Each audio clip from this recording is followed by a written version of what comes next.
ما هي حقيقة انتقال محمود حسن تريزيجيه للنادي الأهلي؟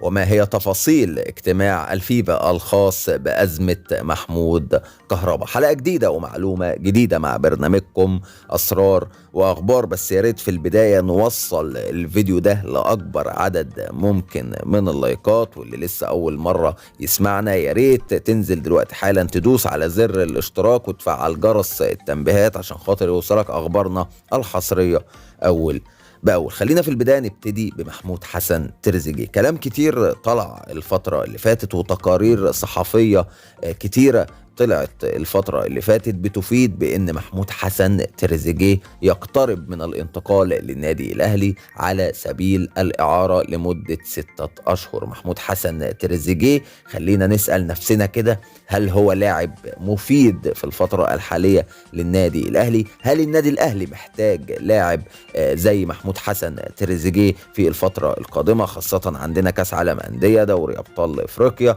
عندنا يعني ارتباطات كبيرة ودولية خاصة بالنادي الأهلي؟ طبعا النادي الأهلي محتاج لاعب زي محمود حسن تريزيجيه، لاعب يمتلك خبرات دولية كبيرة، لاعب يعني لعب لمنتخب مصر، يعني مثل منتخب مصر في البطولات كلها، بطولة إفريقيا، كأس عالم، لعب دوري انجليزي، لعب دوري تركي، عنده خبرات كبيرة جدا جدا.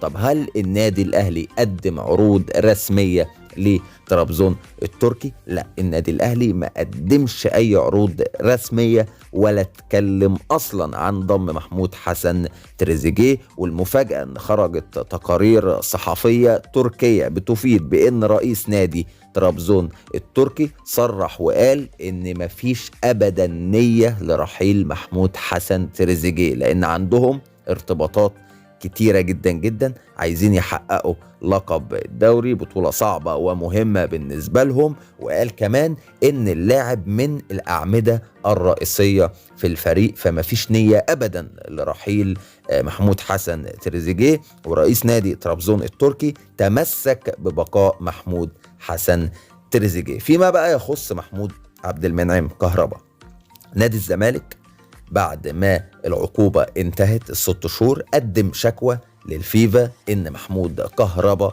يعني ما دفعش الغرامة، فالفيفا رد عليهم منذ ساعات قليلة بخطاب رسمي وقال ان في اجتماع يوم 2 فبراير عشان يعني لو اللاعب ما دفعش هيتحط عقوبة جديدة. فانت معاك يعني فترة كمحمود كهربا او المحامي بتاع محمود كهربا، مهلة الفيفا سايبها لهم ان هم يعني في خلال ال6 ايام اللي جاية يدفعوا الغرامة ويلموا الموضوع. فالتحرك دلوقتي من خلال محامي محمود كهربا على ان يتم دفع الغرامة بنظام التقسيط، يعني هيوصلوا لحل مع الفيفا ان هم يقسطوا الغرامة ويبتدي اللاعب يشارك بصفة أساسية. ده اللي وصلنا له خلال الساعات الحالية، ان يعني الموضوع يعني الأقرب ان هو هيخلص بنظام التقسيط. في النهاية مش عايز اطول عليكم اكتر من كده، وبشكركم شكرا جزيلا، والسلام عليكم ورحمة الله وبركاته.